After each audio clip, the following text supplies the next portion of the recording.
আজ আপনাকে আমি একটা কাহিনী শোনাবো। রাধার সখী ললিতা একদিন প্রসাধন করছিল। ও দর্পণে নিজেকে দেখল, আর তখন ওর প্রসাধন ওর ভালো লাগলো না। ও বারংবার নিজের প্রসাধন বদলাতে থাকলো আর দর্পণের দিকে তাকালো।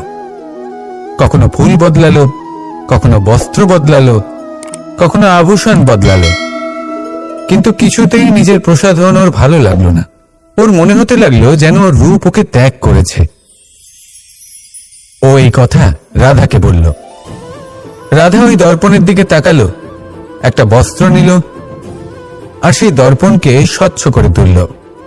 তারপর ললিতা ওই দর্পণের দিকে তাকালো আর ও নিজের উদ্ভাসিত রূপ দেখতে পেল, নিজের সৌন্দর্য দেখতে পেল। তাৎপর্য মালিন্য দর্পণে ছিল, তার রূপে নয়। ঠিক সেইভাবেই এই দর্পণের মতোই হলো আমাদের মন। যদি এতে মালিন্য থাকে তাহলে এই সংসারের সবকিছুই মলিন বলে মনে হবে। আপনি যদি এই সংসারের সৌন্দর্য দেখতে চান, এই সংসারের শুভ কি সেটা জানতে চান, তাহলে নিজের মনকে স্বচ্ছ করে তুলুন। আসুন আমার সাথে ভালোবেসে বলুন, রাধা রাধা।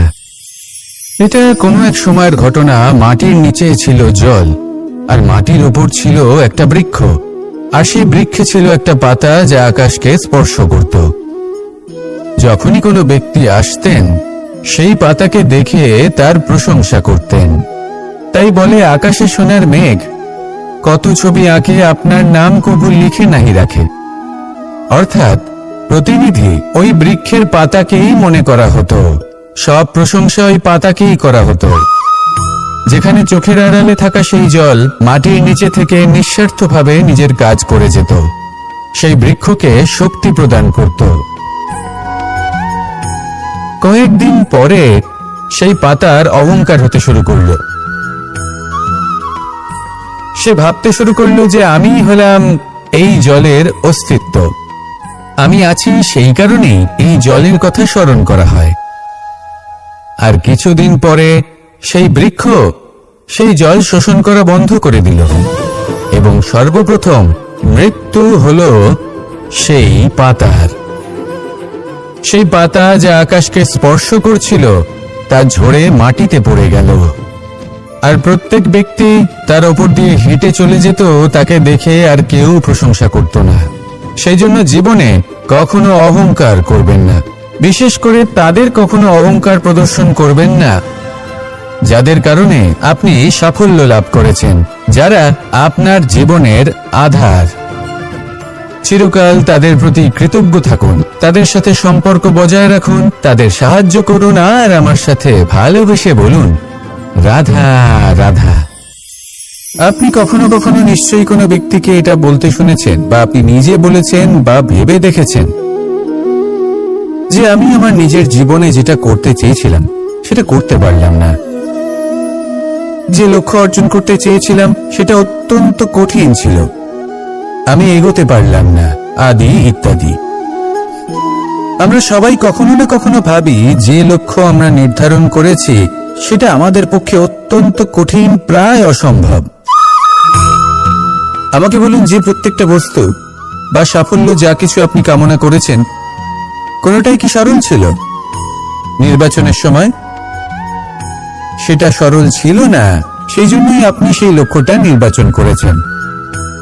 কারণ সংসারের যে কোনো বস্তু বা কোনো সাফল্য যদি খুব সহজে পাওয়া যায় বা কম চেষ্টা করেই লাভ করা যায়, সেটা আমাদের ততটা সন্তুষ্ট করে না। সেই জন্য আমরা জেনে বুঝেই কঠিন লক্ষ্য নির্বাচন করি, কারণ সেই লক্ষ্য আমাদের প্রতিস্পর্ধা এবং সংঘর্ষের সম্মুখীন করে, যার সম্মুখীন হয় অগ্রসর হওয়ার পরে আমরা আরো বেশি শ্রেষ্ঠ হয়ে উঠি। সেই জন্য কিছু অসম্ভব কিনা সেই বিষয়ে চিন্তা করবেন না, শুধু অগ্রসর হতে থাকুন, নিজের কর্ম করুন, সেই লক্ষ্যকে প্রাপ্ত করুন, আর আমার সাথে ভালোবেসে বলুন, রাধা রাধা। প্রত্যেকটি মানুষ জীবনে কখনো না কখনো এই কথাটা নিশ্চয়ই শুনেছেন যে ভাগ্যের থেকে বেশি আর সময়ের পূর্বে কিছুই পাওয়া যায় না। আর এটা সত্যিও বটে। কিন্তু এর থেকেও বড় একটা সত্যি আছে, আর সেটা হলো যে আপনি নিজেই নিজের ভাগ্য রচনা করতে পারেন নিজের কর্মের দ্বারা। যেমন ধরুন, যদি আপনার ভাগ্যে কোনো জিনিস না থাকে তাহলে সেটা এসেও চলে যাবে, আর যদি ভাগ্যে কিছু থাকে তাহলে তা নিজেই আসবে, যদি আপনি সেই কর্ম করেন। যেমন ধরুন পাণ্ডবরা, ওনাদের জীবন কি ছিল, ওনাদের সাথে কি হয়েছিল? ওনাদের পিতা বনবাসী হয়েছিলেন, অকাল মৃত্যু লাভ করেছিলেন। এবার এটাই যদি ওনারা নিজেদের ভাগ্য বলে মেনে নিতেন আর কিছুই না করতেন, তাহলে মহাভারতের সেই যুদ্ধে জয়লাভ করে সমস্ত ভূমণ্ডলের স্বামী কি করে হয়ে উঠতেন? অর্থাৎ হতে পারে সিংহ বনের রাজা, কিন্তু শিকার নিজে পায়ে হেঁটে তার কাছে আসে না। সেই ভোজন লাভ করার জন্য সিংহকে কর্ম করতেই হয়। তাহলে আপনার ভাগ্যে যেটা আছে সেটা আসবে, কিন্তু কর্মের জোরে আসবে। তাই কর্ম করতে থাকুন আর আমার সাথে ভালোবেসে বলুন, রাধা রাধা। মানুষ যখনই কোনো কাজ করেন তখন ওনার মনে একটা প্রশ্ন অবশ্যই আসে যে এই কাজের পরে লোকে নিন্দা করবে নাকি প্রশংসা করবে। এই বিষয়ে ভাবতে ভাবতে ওনারা এটা বুঝতে ভুলে যান যে নিন্দা এবং প্রশংসার বিষয় ভেবে ওনারা নিজেদের একাগ্রতা এবং সমর্পণ দুটোই হারিয়ে ফেলেন। নিন্দা হবে ভেবে ভয় পাওয়ার কি প্রয়োজন? নিন্দাতে অনুচিত কি আছে? উচিত দৃষ্টিভঙ্গি দিয়ে ভেবে দেখুন। নিন্দা এবং প্রশংসা এই দুটোই হলো অনিবার্য। নিন্দা যখনই হয় তখন যে যাই বলুক না কেন, আপনি একটা সুযোগ লাভ করেন, একটা সুযোগ নিজের ভুল বুঝতে পারার, সেটা শুধরে নিতে পারেন, নিজের পথ বদলে নিতে পারেন আর সাফল্যের পথে অগ্রসর হতে পারেন। একটা শিক্ষা পাওয়া যায় এই নিন্দা দ্বারা। আর যখন প্রশংসা লাভ হয় তখন আমাদের মন আনন্দে ভরে ওঠে। এই দুটোই অত্যন্ত প্রয়োজনীয়। সেই জন্য নিন্দা এবং প্রশংসার এই খেলায় জীবনের অঙ্কটা বদলে ফেলবেন না, সেটা অনুচিত হবে। কারণ জীবন না শুধু নিন্দার বিষয় আর না শুধু প্রশংসার, জীবন হলো আত্মিক সুখের বিষয়। যখন আপনি কোনো শ্রেষ্ঠ কাজ করেন, আপনার মন আপনাকে বলে দেবে যে আজ আপনি কোনো শুভ কাজ করেছেন। সেটাই হলো আত্মিক সুখ, এটাই হলো জীবন। তাই নিন্দার মাধ্যমে যে দুঃখ জীবনে আসে বা ফেলে আসা অতীতের জন্য আপনার জীবনে যে দুঃখ আসে, সেগুলো ভাবা বন্ধ করে দিন আর কর্ম করুন এই বর্তমানের জন্য, আগামী ভবিষ্যতের জন্য। আসুন আমার সাথে ভালোবেসে বলুন, রাধা রাধা। দেখুন, এটা তো সবাই করে থাকেন, ধনের কামনা করা, ধন অর্জন করা, ঈশ্বরকে ধন্যবাদ জানানো, সবাই করেন, কিন্তু ফল সবাই পান না। কারণ বেশিরভাগ মানুষই পেছনে ফিরে তাকিয়ে এটা ভাবেন যে আমরা তো জীবনটা যাপনই করলাম না। এই জীবনে সবকিছু আছে, সম্পত্তি আছে, স্বাচ্ছন্দ্য আছে, সাফল্য আছে, শুধু সুখ আর শান্তি নেই। এবার এরকমটা কেন হয়? এর পেছনে কারণটা কি? কারণ হলো এটাই যে জীবনে বাঁচার যে বিধি আপনি নির্বাচন করেছেন তা কিছুটা অনুচিত। জীবনে কিভাবে বাঁচা উচিত, জীবনযাপন কিছুটা রীতি মেনে করা উচিত। অর্থাৎ সবাইকে ভালোবাসুন, কারোর সাথে ছলনা করবেন না, সম্পর্ক গড়ে তুলুন, তা পালন করুন।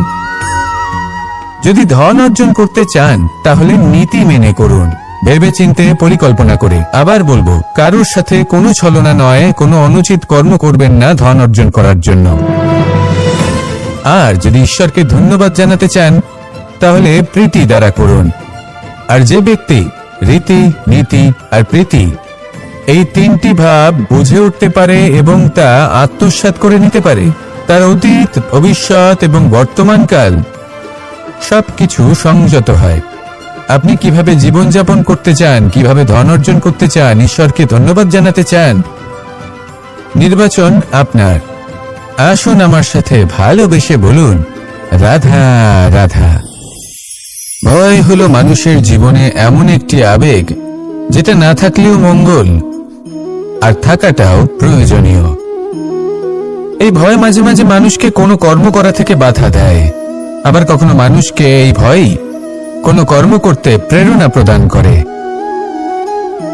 এবার যেমন মৃত্যুর পর আমরা স্বর্গ লাভ করব নাকি নরক বাস করব, সেই বিচারটা ভয় হিসেবে মানুষের মনে ঘর করতে থাকে। আর এই ভয়ের বিষয়ে মানুষ এতটাই ভাবে যে নিজের জীবনের লক্ষ্য, উদ্দেশ্য, রীতি এই সব কিছুর বিষয়ে ভুলে যায়। দেখতে গেলে মৃত্যুর পরে কি হবে সেটা আমাদের মধ্যে কেউ জানে না, সেটা তো মৃত্যুর পরেই আমরা জানতে পারব। কিন্তু এই মৃত্যু পর্যন্ত নিজের জীবনের সারথি হলেন আপনি নিজেই, তাই না? আপনি চাইলে এই জীবনকে স্বর্গও করতে পারেন, আবার নরকেও পরিণত করতে পারেন। নির্ভর করছে আপনার কর্মের উপর আর আপনার আপনজনের উপর। আপনি যাদের আপন বলে মনে করেন, অনেক সময় যাদের আপনি বন্ধু বলে মনে করেন, কথায় আছে যে প্রকৃত বন্ধুর মধ্যে ঈশ্বর বসবাস করেন। এই বন্ধু আপনাকে হয় পথ থেকে সরিয়ে দেবে বা উচিত পথে নিয়ে আসবে। এরাই আপনার জীবনকে স্বর্গ করে তুলতে পারে বা আপনাকে নরক পথেও টেনে নিয়ে যেতে পারে। তাই জীবনে নিজের কর্মের বিষয়ে আর নিজের সঙ্গের বিষয়ে ভাবুন, সতর্ক হয়ে এগোন আর আমার সাথে ভালোবেসে বলুন, রাধা রাধা। লোভ এবং ক্রোধ এই দুইয়ের মধ্যে সম্পর্ক খুব গভীর। এবার আপনি বলতে পারেন যে এটা আমি কি বলছি, একটু বোঝার চেষ্টা করুন। জীবনে যখনই আমরা কোনো বস্তু লাভ করতে চেষ্টা করি, তার বাসনা পোষণ করি, আর যখন সেই বস্তু আমাদের কাছে আসে আমরা চাই যে এটা আমাদের সাথেই থাকুক, আমরা সেটা সংরক্ষণ করে রাখার চেষ্টা করি। লোভের জন্ম হয়। আর যখন তাকে সংগ্রহ করে নিজের কাছে ধরে রাখতে পারি না, যখন সেই বস্তু আমাদের থেকে দূরে চলে যায়, তখন সেই লোভ ক্রোধে পরিবর্তিত হয়ে যায়। এবার এই ক্রোধ কি করে? এই ক্রোধ আপনার মনে ভয় উৎপন্ন করবে, কিছু সন্দেহ উৎপন্ন করবে, মনে হবে যে যেন আমি সেই বস্তুর যোগ্যই ছিলাম না, আমার চেষ্টায় কোনো ত্রুটি ছিল, আমি কোনো অনুচিত কিছু করেছি। আর এই যে ভ্রম, সেটা আস্তে আস্তে আপনার মনকে ব্যাকুল করে তুলবে, আর এই ব্যাকুল মন আস্তে আস্তে আপনার যুক্তি তর্কের ক্ষমতাকে নাশ করে দেবে। তর্ক বিতর্কের শক্তি অর্থাৎ বিবেক।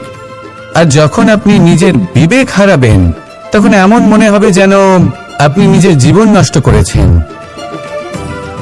এর অর্থ এটা নয় যে জীবনে কামনা করবেন না, ইচ্ছে পোষণ করবেন না। অবশ্যই ইচ্ছে পোষণ করুন, আর যা কিছু লাভ করতে চান তা অর্জন করুন, কিন্তু তার প্রতি মনে লোভ জন্মাতে দেবেন না, সেটা অনুচিত ব্যাপার। একবার যদি লোভ জাগ্রত হয়, তাহলে সেটা আপনাকে আপনার পতনের দিকে নিয়ে যাবে। তাহলে লোভকে নিজের থেকে দূরে রাখুন, ক্রোধও আপনার থেকে দূরে থাকবে। আসুন আমার সাথে ভালোবেসে বলুন, রাধা রাধা। কখনো কখনো আমরা অনেক কিছু ভাবি, তারপর দুঃখী হয়ে যাই যে এত কিছু ভাবা সত্ত্বেও আমরা যে কর্ম করতে চেয়েছিলাম সেটা করতেই পারলাম না, যে লক্ষ্যটা আমরা লাভ করতে চাইছিলাম সেটা করতেই পারলাম না। আমরা সংসারের সামনে এটা ঘোষণা করে ফেলি, কথা দিয়ে ফেলি যে এই কর্ম আমি করে দেখাবো, এই সাফল্য আমি প্রাপ্ত করেই ছাড়ব, কিন্তু করতেই পারি না। তার কারণটা কি? চেতনা, আমাদের একাগ্রতা। আমরা একাগ্র হয়ে পড়ি এই সংসারকে কিছু প্রমাণ করে দেখানোর জন্য, যেখানে আমাদের একাগ্রচিত্ত হওয়া উচিত নিজেদের কর্মের উপর। কোনো বস্তু বা কোনো সাফল্যের কামনা করা, তার জন্য পরিকল্পনা করা, তার জন্য কর্ম করা আর তা প্রাপ্ত করা, এটা আমাদের কর্তব্য। আর আমাদের মনোযোগ শুধু সেদিকেই কেন্দ্রীভূত হওয়া প্রয়োজনীয়। এই সংসারকে বলার কোনো প্রয়োজন নেই। একবার যদি আপনি কর্ম করে দেখান, তাহলে সংসার এমনিও দেখতে পাবে। সেই জন্য প্রতিশ্রুতি দেবার পরিবর্তে দৃঢ় সংকল্প করে অগ্রসর হতে থাকুন। শুধু ভাবার বদলে কর্ম করতে শিখুন, আর বলার পরিবর্তে সেটা করে দেখাতে শিখুন। একবার সাফল্য লাভ করুন, তারপর এই সংসারকে বলবেন যে এটা আমি ভেবেছিলাম আর সেটাই আমি করে দেখিয়েছি। কর্ম করুন আর আসুন আমার সাথে ভালোবেসে বলুন রাধা রাধা। কখনো কখনো আমাদের নিজেদের ভাবনা চিন্তাই জীবনের পথে অগ্রসর হতে বাধা দেয়। আমাদের চিন্তা ভাবনা আমাদের সীমাবদ্ধ করে দেয়। আমরা প্রত্যেক দিন পরিশ্রম করি, কিছু দেখি, কিছু লাভ করি, কোনো একটা স্থানে পৌঁছই, আর একটা সময় পরে মনে কেমন যেন একটা ভাবনা উৎপন্ন হয় যে আর কত দেখবো, এত কিছু তো দেখে নিলাম, এত কিছু তো লাভ করলাম, এত সাফল্য অর্জন করলাম, আর কত লাভ করব। আর সেখানে আমরা থেমে যাই। এটা হয় আমাদের ভাবনার সীমাবদ্ধতার জন্য। কিন্তু যদি জীবনের কথা বলি, জীবন যদি আপনাকে সেই স্থানে পৌঁছে দেয়, তাহলে তার পরবর্তী পথটাও জীবন আপনাকে নিশ্চিত রূপেই দেখাবে।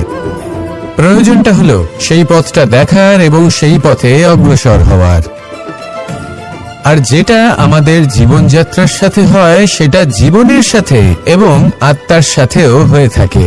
আমরা জীবনে প্রগতি লাভ করি, বিকাশ লাভ করি, কিন্তু একটা সময় পরে আমরা থেমে যাই।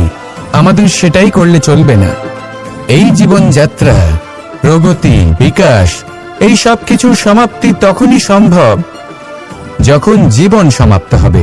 তাই নিজেকে বাধা দেবেন না, নিজের জীবনের উদ্দেশ্যকে সীমিত করবেন না। সামনে অগ্রসর হতে থাকুন আর আমার সাথে ভালোবেসে বলুন রাধা রাধা। আমরা সবাই প্রত্যেকদিন পরিশ্রম করি, কিন্তু আমাদের মনে কখনো না কখনো এই প্রশ্ন অবশ্যই আসে যে সবসময় জীবনে অগ্রসর হওয়ার জন্য সেই পথে কি চলা উচিত যেটা পূর্ণরূপে সুরক্ষিত, নাকি এমন পথেও চলা উচিত যে পথে একটু সংকটও আসতে পারে। এবার আমি আপনাদের বলবো যে বিকাশ কিভাবে হয়। ছোট্ট একটা উদাহরণ দিই বিকাশের। আমরা ছোটবেলায় কিভাবে হাঁটতে শিখি। যখন আমরা শিশু অবস্থায় থাকি তখন আমরা একটি পা মাটিতে রাখি, দ্বিতীয় পাটি আমরা শূন্যে উত্তোলিত করি, তারপর সেই পা আমরা আবার মাটিতে রাখি আর তার উপর ভিত্তি করে আমরা আবার অন্য পাটা ফেলি।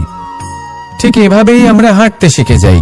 এবার এক্ষেত্রেও আমরা ছোট্ট একটা ঝুঁকি নিই, আর সেটা হলো যে আমরা পাটি শূন্যে উত্তোলিত করেছি। এতে বিপদ হলো এটাই যে আমরা ভুল করে নিজের ভারসাম্য হারাতে পারি, পড়ে যেতে পারি। অনেকবার পড়েও যাই, কিন্তু তারপরে কি হয়, আমরা আবার উঠে দাঁড়াই আর চলতে শুরু করে দিই। আর ঠিক এভাবেই আমরা হাঁটতে শিখে যাই। এমন জীবনেও হয়। জীবনেও এইভাবেই কর্ম করতে থাকুন। এমন কিছু কর্ম করলেন যার ফলে বিপদ আসতেই পারে, পরাজয় হতেই পারে, কিন্তু সেটা পার করলেই বিকাশ সম্ভব। তাই কর্ম করতে থাকুন আর আমার সাথে ভালোবেসে বলুন রাধা রাধা। মানুষের জীবনে যখনই কোনো বিপদ আসে, মানুষ নিজের আশেপাশে দেখে, অন্য কাউকে খোঁজে, ভাবে কেউ এসে তাকে সাহায্য করবে। সে আশা করে যে কোনো ব্যক্তি এসে তার হাত ধরবে আর সেই বিপদ থেকে তাকে মুক্তি দেবে। কিন্তু প্রকৃতি আমাদের এই শিক্ষা দেয় না।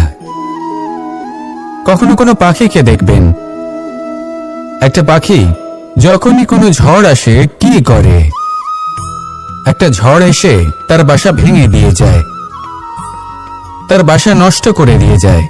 সেই পাখি কিন্তু অপেক্ষা করে না যে কে তাকে এসে সাহায্য করবে। সে কখনো আশা করে না যে কেউ এসে তাকে আশ্রয় দেবে। সে নিজেই কর্ম করে, একটা একটা করে খড়কুটো সে আবার জড়ো করে আর নিজের বাসা পুনর্নির্মাণ করে। প্রকৃতি আমাদের এটাই শেখায় যে আমরা নিজেরাই প্রত্যেকটা সমস্যার সম্মুখীন হতে পারি। কারণ ঝড় অর্থাৎ সংকট আমাদের সবার জীবনেই আসবে, তার সম্মুখীন হতে হবে আমাদের, আর সেটাও নিজেদের শক্তি দ্বারাই। তার সম্মুখীন হওয়ার সময় নিজেদের সংযত করে রাখতে হবে, আর তার জন্য নিজের ওপর বিশ্বাস রাখা আবশ্যক। আর এই কথাটা বোঝাও আবশ্যক যে যত বড়ই সংকট আসুক না কেন, তার সাথে লড়াই করার মতো যে শক্তি প্রয়োজন, সেই শক্তি আমাদের মনেই নিহিত। শুধু সেই শক্তি খুঁজে নিন আর সেই বিপদের সম্মুখীন হন। এই সংসারের কোনো বিপদ আপনাকে বাধা দিতে পারবে না। আসুন আমার সাথে ভালোবেসে বলুন রাধা রাধা। জীবনের যাত্রাপথে সব থেকে বেশি গুরুত্বপূর্ণ হলো সম্পর্ক।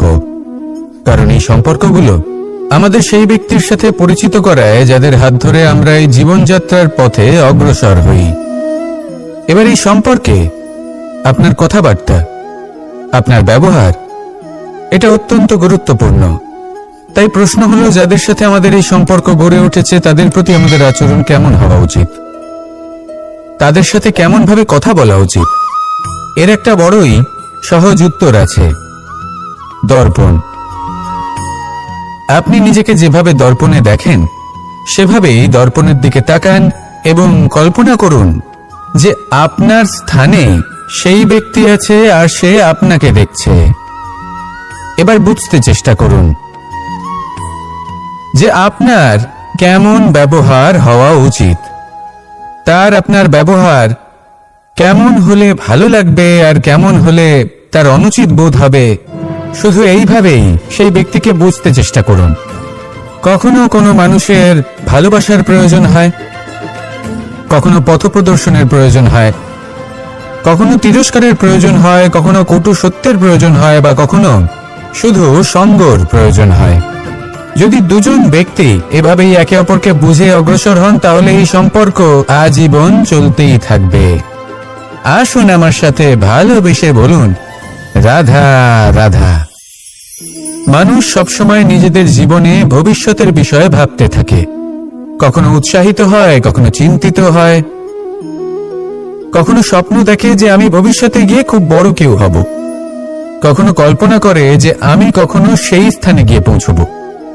দেখুন, ভবিষ্যতের কথা ভাবা অনুচিত কিছু নয়, কিন্তু এই ভবিষ্যতের কথা ভাবতে ভাবতে বর্তমানকে ভুলে যাওয়াটা অনুচিত। আজ মানে এই বর্তমান কিন্তু খুব আবশ্যক। আমাকে বলুন, আজ আপনি বর্তমানে যাই হন না কেন, সেটা এমন কেন? তার কারণটা কি? তার কারণ হলো অতীতকালে আপনার কর্ম আর আপনার নির্বাচন। সেই সকল কর্মের জন্যই আজকের এই বর্তমান কিছুটা এই রকম হয়েছে। ঠিক সেইভাবেই আপনার এই বর্তমান আপনার ভবিষ্যৎ রচনা করবে। ভবিষ্যতে এই বর্তমান অতীতকাল হতে চলেছে। আপনার ভবিষ্যতের আধার হলো এই বর্তমান। তাই শুধু স্বপ্ন দেখবেন না, শুধু কল্পনা করবেন না। যা কিছুই আপনি পেতে চান তার জন্য বর্তমানে থেকে কর্ম করুন। এই কর্মই আপনার ভবিষ্যৎ নির্মাণ করবে। আসুন আমার সাথে ভালোবেসে বলুন, রাধা রাধা।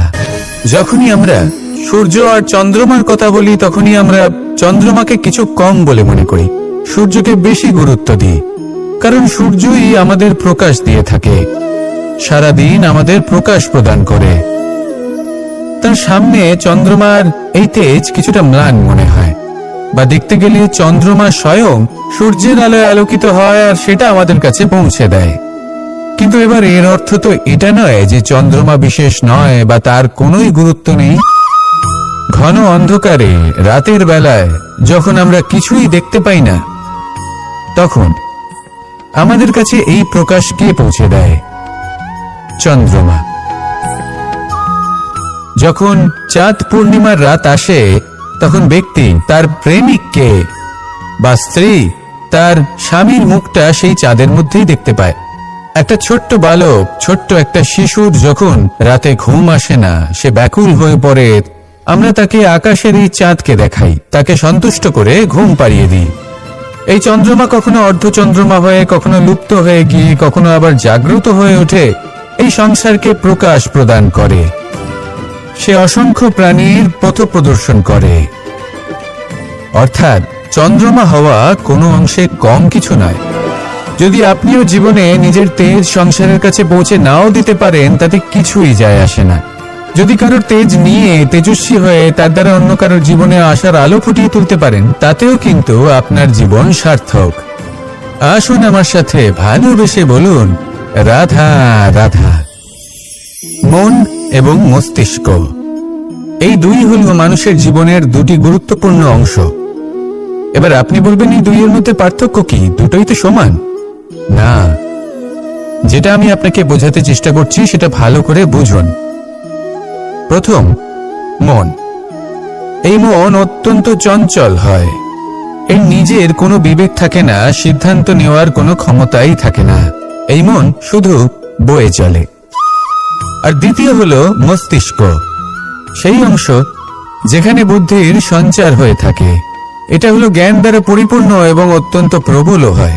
বেশিরভাগ সময় জীবনের সঠিক সিদ্ধান্ত নেওয়ার ক্ষেত্রে এই মস্তিষ্কই আমাদের সাহায্য করে। সেখানেই মন মাঝে মাঝে আমাদের উচিত সিদ্ধান্ত নেওয়ার ক্ষেত্রে বাধা দেয়, কখনো সঠিক পথ থেকে সরিয়ে দেয়, কারণ চঞ্চল প্রবৃত্তি হওয়ার কারণে এটা অস্থির হয়ে থাকে। কখনো কখনো নেয়া সিদ্ধান্ত বদলাতেও এই মন আমাদের বাধ্য করে। সেই জন্য আপনি যদি জীবনের পথে অগ্রসর হতে চান, তাহলে মস্তিষ্কের সিদ্ধান্তে আস্থা রাখুন, পূর্ণরূপে নিজের সঙ্গী করে তুলুন। হতে পারে তখন আপনার এই মন বিদ্রোহ করে বসল, কিন্তু দৃঢ় নিষ্ঠার সাথে মস্তিষ্কের সিদ্ধান্তে আস্থা রাখুন। আস্তে আস্তে এই মন, যাকে আপনার শত্রু বলে মনে হচ্ছিল, আস্তে আস্তে সেটাও আপনার বন্ধু হয়ে উঠবে আর আপনাকে সাহায্য করবে। আসুন আমার সাথে ভালোবেসে বলুন, রাধা রাধা। এই সংসারে প্রত্যেক ব্যক্তি নিজের সংগ্রাম করে চলেছে। প্রত্যেক ব্যক্তির নিজের লড়াই আছে, আর সেই রণভূমিতে প্রত্যেক ব্যক্তি নিজের যুদ্ধে লড়াই করছেন। আর যদি যুদ্ধের কথা বলি, সেখানে কেউ বিজয়ী হয় বা কেউ পরাজিত। আর এখানে এটা বোঝা অত্যন্ত প্রয়োজনীয় যে কোথায় পরাজয়টা হওয়া গুরুত্বপূর্ণ আর কোথায় বিজয় লাভ করাটা গুরুত্বপূর্ণ। যদি আপনার এই যুদ্ধটা আপনার আপনজনের সাথে হয়, তাহলে সেখানে পরাজিত হওয়াটাই শ্রেয়, কারণ সেখানে পরাজিত হয়ে আপনি প্রসন্নতা লাভ করবেন।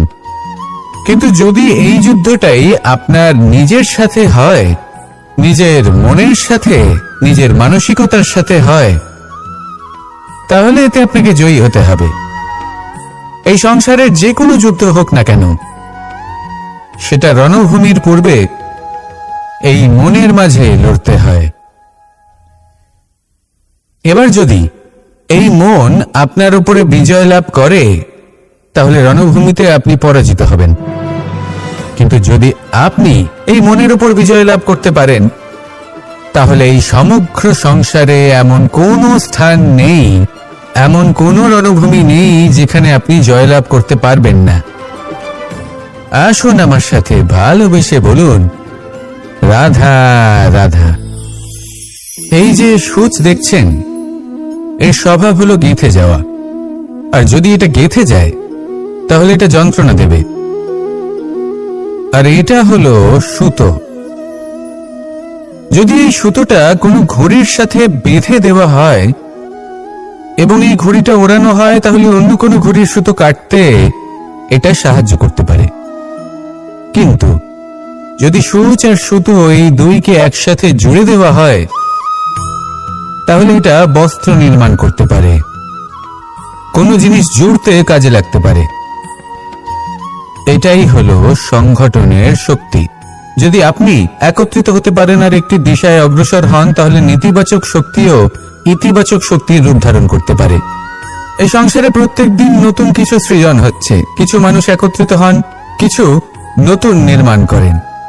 কিন্তু এই ক্ষেত্রে এটা বোঝা প্রয়োজন যে আমরা কেমন সঙ্গ লাভ করছি, কার সাথে আছি।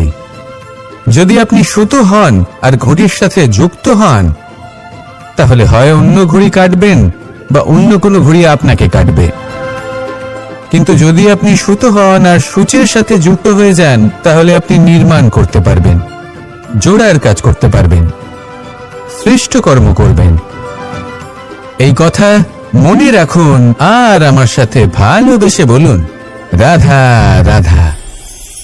কর্ম কে করলেন আর কে নিজের প্রাণ হারালেন? রেশমের কীট। আর লাভবান কে হলেন? মনুষ্য জাতি। এর দ্বারা আমরা কি শিক্ষা পেলাম? যে এই সংসারে আমরা যে কর্মই করি, সৎকর্ম করি বা অপকর্ম করি, তার থেকে লাভবান যে কেউ হতে পারেন। আমাদের বন্ধু হোক, পরিবার পরিজন হোক বা সংসারের যে কোনো ব্যক্তি হোক, যে কেউ লাভবান হতে পারেন, কিন্তু সেই কর্মের ফল কিন্তু আমাদেরই ভোগ করতে হয়। যদি আপনি সৎকর্ম করেন, তাহলে তার শুভ ফল আপনিই পাবেন। তার থেকে লাভবান হয়তো এই সংসারে যে কেউ হতে পারেন। সেরকমই যদি আপনি অপকর্ম করে থাকেন, তার থেকে সংসারের যে কোনো ব্যক্তি যতই লাভবান হোক না কেন, তার থেকে ক্ষতি আপনাকেই ভোগ করতে হবে। তাহলে আপনি কি সুফল চান নাকি ক্ষতিগ্রস্ত হতে চান, সেটা নির্ভর করছে আপনার কর্মের উপর। তাহলে ভেবেচিন্তে কর্ম করুন আর আমার সাথে ভালোবেসে বলুন, রাধা রাধা। প্রতিষ্ঠা এবং চরিত্র মানুষের জীবনের দুটি গুরুত্বপূর্ণ অংশ। যখন মানুষ ধন অর্জন করে, ঐশ্বর্য লাভ করে, জীবনযাপনের সামগ্রী ক্রয় করতে পারে, তখন সে প্রতিষ্ঠিত হয়। আর এই চরিত্র, সেটা হলো মানুষের শ্রেষ্ঠ স্বভাব আর তার সৎকর্ম, এইসবের ফল। মানুষ এই প্রতিষ্ঠাকেই নিজের জীবনের অস্তিত্ব বলে মনে করে ফেলেন, আর সেটা অর্জন করার জন্য সবকিছু করতে প্রস্তুত হয়ে যান, এমনকি নিজের চরিত্রকেও বাজি রাখতে প্রস্তুত হয়ে যান। কারণ মানুষ একটা কথা জানেন না, যে যদি প্রতিষ্ঠা নাশ হয়ে যায় তাহলে তার দ্বারা কিন্তু জীবন নাশ হয় না। আবার পরিশ্রম করে, নিরন্তর প্রয়াস করে প্রতিষ্ঠা আবার অর্জন করা সম্ভব। কিন্তু একবার যদি আপনার চরিত্র নাশ হয়ে যায়, তাহলে আপনার জীবন পূর্ণরূপে নষ্ট হয়ে যাবে, এই কথাটা নিশ্চিত। আর আবার এই চরিত্র নির্মাণ করা সম্ভব নয়। মানুষের জীবনের আসল অস্তিত্ব হলো তার চরিত্র। যদি কোনো ব্যক্তির চরিত্র অত্যন্ত শ্রেষ্ঠ মানের হয়, তাহলে সে এই সংসারে সবকিছু লাভ করতে পারবে যেগুলো তার প্রয়োজন। হতে পারে সে যাবতীয় ভৌতিক সামগ্রী সেই মাত্রায় হয়তো সে নাও পেতে পারে যতটা আমরা কামনা করছি, কিন্তু তার জীবন এবং তার অন্তর্মন সুখ এবং আনন্দ দ্বারা পরিপূর্ণ হয়ে থাকবে, এই কথাটা নিশ্চিত। সেই জায়গায় এমন অনেক ব্যক্তি যারা প্রতিষ্ঠিত, তারাও কিন্তু অন্তর্মন এবং জীবনের এই সুখ লাভ করতে পারেন না। এবার আপনি কি অর্জন করতে চান সেটা আপনাকে বুঝতে হবে। আসুন আমার সাথে ভালোবেসে বলুন, রাধা রাধা। আজ আপনাকে আমি একটা কাহিনী শোনাবো। রাধার সখী ললিতা একদিন প্রসাধন করছিল। ও দর্পণে নিজেকে দেখল, আর তখন ওর প্রসাধন ওর ভালো লাগলো না। ও বারংবার নিজের প্রসাধন বদলাতে থাকলো আর দর্পণের দিকে তাকালো। কখনো ফুল বদলালো, কখনো বস্ত্র বদলালো, কখনো আভূষণ বদলালো, কিন্তু কিছুতেই নিজের প্রসাধন ওর ভালো লাগলো না। ওর মনে হতে লাগলো যেন ওর রূপ ওকে ত্যাগ করেছে। ও এই কথা রাধাকে বলল। রাধা ওই দর্পণের দিকে তাকালো, একটা বস্ত্র নিল আর সেই দর্পণকে স্বচ্ছ করে তুলল। তারপর ললিতা ওই দর্পণের দিকে তাকালো আর ও নিজের উদ্ভাসিত রূপ দেখতে পেল, নিজের সৌন্দর্য দেখতে পেল। তাৎপর্য মালিন্য দর্পণে ছিল, তার রূপে নয়। ঠিক সেইভাবেই এই দর্পণের মতোই হলো আমাদের মন। যদি এতে মালিন্য থাকে, তাহলে এই সংসারের সবকিছুই মলিন বলে মনে হবে। আপনি যদি এই সংসারের সৌন্দর্য দেখতে চান, এই সংসারের শুভ কি সেটা জানতে চান, তাহলে নিজের মনকে স্বচ্ছ করে তুলুন। আসুন আমার সাথে ভালোবেসে বলুন, রাধা রাধা। এটা কোনো এক সময়ের ঘটনা। মাটির নিচে ছিল জল, আর মাটির উপর ছিল একটা বৃক্ষ, আর সেই বৃক্ষে ছিল একটা পাতা যা আকাশকে স্পর্শ করত। যখনই কোনো ব্যক্তি আসতেন, সেই পাতাকে দেখে তার প্রশংসা করতেন। তাই বলে, আকাশে সোনার মেঘ কত ছবি আঁকে, আপনার নাম কবু লিখে নাহি রাখে। অর্থাৎ প্রতিনিধি ওই বৃক্ষের পাতাকেই মনে করা হতো, সব প্রশংসা ওই পাতাকেই করা হতো। যেখানে চোখের আড়ালে থাকা সেই জল মাটির নিচে থেকে নিঃস্বার্থভাবে নিজের কাজ করে যেত, সেই বৃক্ষকে শক্তি প্রদান করত।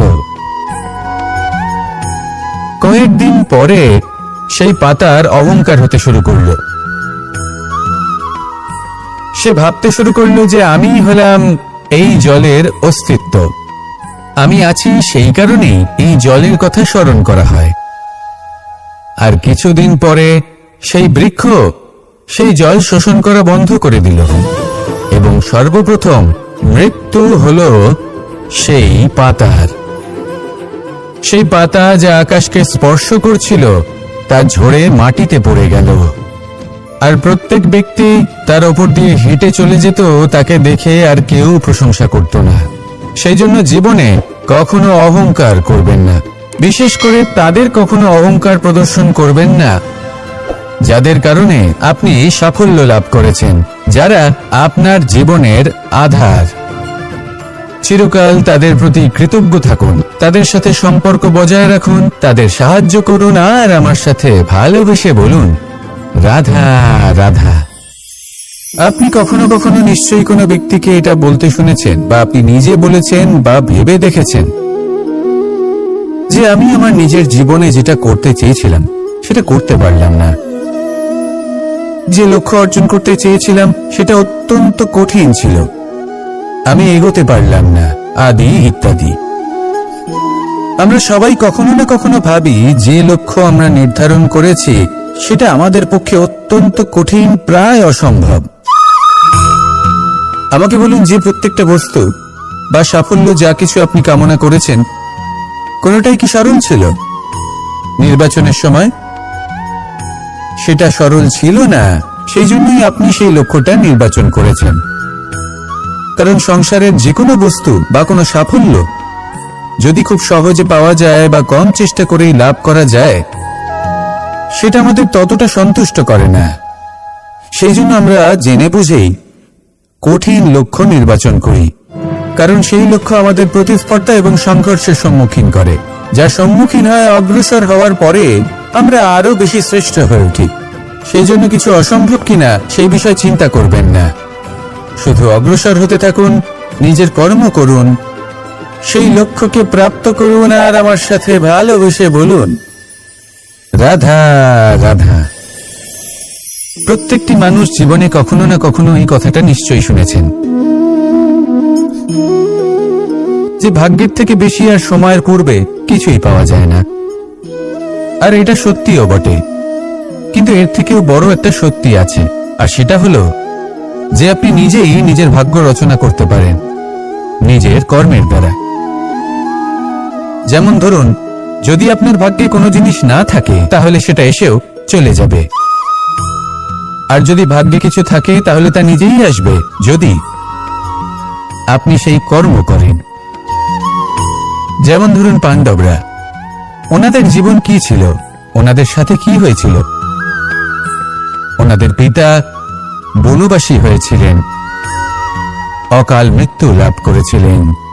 এবার এটাই যদি ওনারা নিজেদের ভাগ্য বলে মেনে নিতেন আর কিছুই না করতেন, তাহলে মহাভারতের সেই যুদ্ধে জয়লাভ করে সমস্ত ভূমণ্ডলের স্বামী কি করে হয়ে উঠতেন?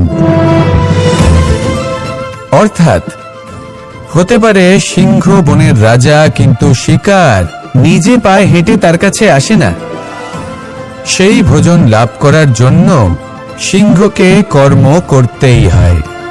তাহলে আপনার ভাগ্যে যেটা আছে সেটা আসবে, কিন্তু কর্মের জোরে আসবে। তাই কর্ম করতে থাকুন, আর আমার সাথে ভালোবেসে বলুন, রাধা রাধা। মানুষ যখনই কোনো কাজ করেন তখন ওনার মনে একটা প্রশ্ন অবশ্যই আসে যে এই কাজের পরে লোকে নিন্দা করবে নাকি প্রশংসা করবে। এই বিষয়ে ভাবতে ভাবতে ওনারা এটা বুঝতে ভুলে যান যে নিন্দা এবং প্রশংসার বিষয় ভেবে ওনারা নিজেদের একাগ্রতা এবং সমর্পণ দুটোই হারিয়ে ফেলেন। নিন্দা হবে ভেবে ভয় পাওয়ার কি প্রয়োজন? নিন্দাতে অনুচিত কি আছে? উচিত দৃষ্টিভঙ্গি দিয়ে ভেবে দেখুন। নিন্দা এবং প্রশংসা এই দুটোই হলো অনিবার্য। নিন্দা যখনই হয় তখন যে যাই বলুক না কেন, আপনি একটা সুযোগ লাভ করেন, একটা সুযোগ নিজের ভুল বুঝতে পারার, সেটা শুধরে নিতে পারেন, নিজের পথ বদলে নিতে পারেন, আর সাফল্যের পথে অগ্রসর হতে পারেন। একটা শিক্ষা পাওয়া যায় এই নিন্দা দ্বারা। আর যখন প্রশংসা লাভ হয় তখন আমাদের মন আনন্দে ভরে ওঠে। এই দুটোই অত্যন্ত প্রয়োজনীয়। সেই জন্য নিন্দা এবং প্রশংসার এই খেলায় জীবনের অঙ্কটা বদলে ফেলবেন না, সেটা অনুচিত হবে। কারণ জীবন না শুধু নিন্দার বিষয় আর না শুধু প্রশংসার। জীবন হলো আত্মিক সুখের বিষয়। যখন আপনি কোনো শ্রেষ্ঠ কাজ করেন, আপনার মন আপনাকে বলে দেবে যে আজ আপনি কোনো শুভ কাজ করেছেন। সেটাই হলো আত্মিক সুখ, এটাই হলো জীবন। তাই নিন্দার মাধ্যমে যে দুঃখ জীবনে আসে বা ফেলে আসা অতীতের জন্য আপনার জীবনে যে দুঃখ আসে, সেগুলো ভাবা বন্ধ করে দিন আর কর্ম করুন এই বর্তমানের জন্য, আগামী ভবিষ্যতের জন্য। আসুন আমার সাথে ভালোবেসে বলুন রাধা রাধা।